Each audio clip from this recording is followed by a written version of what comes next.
Čau tutti amici. Takže tady máme první test. Mám tady 6 harddisků. První 4 harddisky od společnosti Western Digital, další harddisk od Hitachi a Toshiby. První 2 harddisky jsou s připojením do počítače pomocí rozhraní ATA, další 2 séria ATA a další 2 opět ATA, ovšem o velikosti 2,5 palce do notebooku. Podíváme se, kolik váží. První harddisk o velikosti 80 GB má pouze 424 gramů.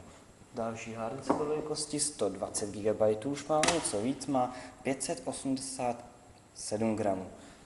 Harddisk Serial ATA o velikosti 250 GB má 588 gramů a harddisk o velikosti 320 GB má 608 gramů.